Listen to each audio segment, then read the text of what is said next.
आज की कहानी संजीव कुमार द्वारा लिखी गई है।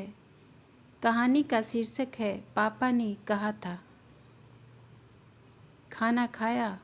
बेहद शांत, उदास और दर्द भरी आवाज़।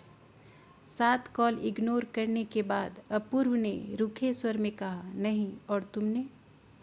पहली बार अपूर्व ने आस्था से पूछा तो फ़ोन पर दूसरी तरफ सिर्फ सिसकियों की आवाज़ थी। आज सुबह ही अपूर्व ने आस्था को तलाक के कागजात पर हस्ताक्षर करने को कहा तो आस्था को जैसे काट मार गया। सहसा उसे विश्वास ही नहीं हुआ कि अपूर्व उसे तलाक दे सकता है। एक पल के लिए लगा जैसे आँखों के आगे अंधेरा छा गया हो और वो चक्कर खाकर गिर पड़ेगी।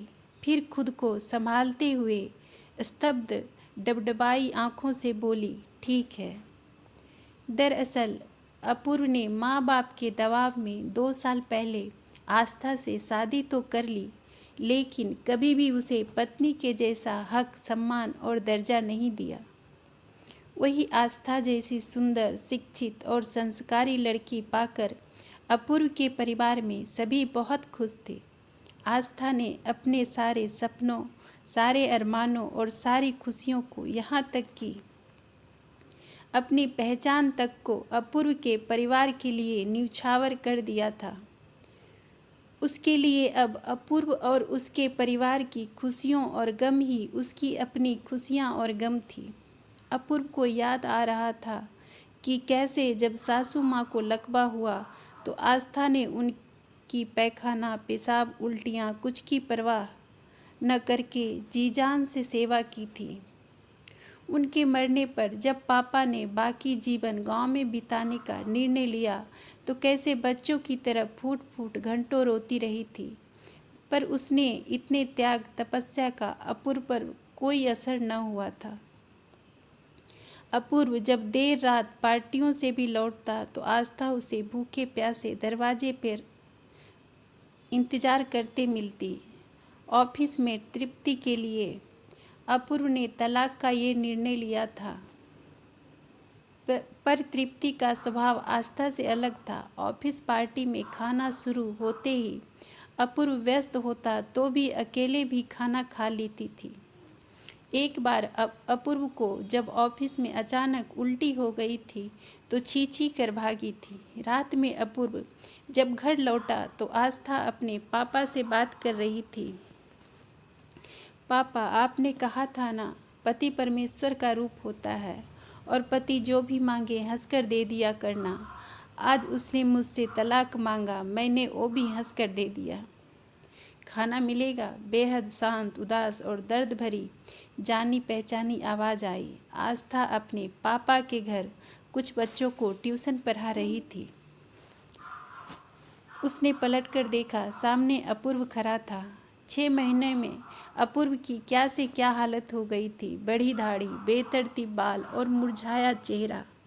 आस्था ने रूखे स्वर में कहा, बैठो।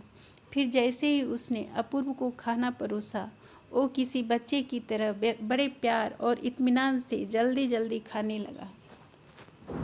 6 महीने से जिस हाथ के खाने की तलाश थी, वही स्वाद वाला खाना खाकर तृप्त हो गया।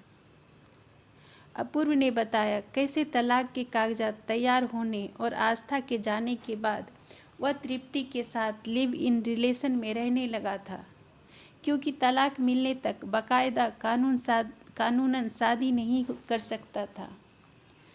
शायद ये उसकी जिंदगी की सबसे बड़ी गलती थी। एक दिन भी वह चैन से नहीं रह पाया था। तृप्ति ने कभी घर में खाना नहीं बनाया। दोनों पिज्ज़ा, बर्गर, बिरयानी और रेस्टोरेंट का खाना खा खा कर पक गए थे।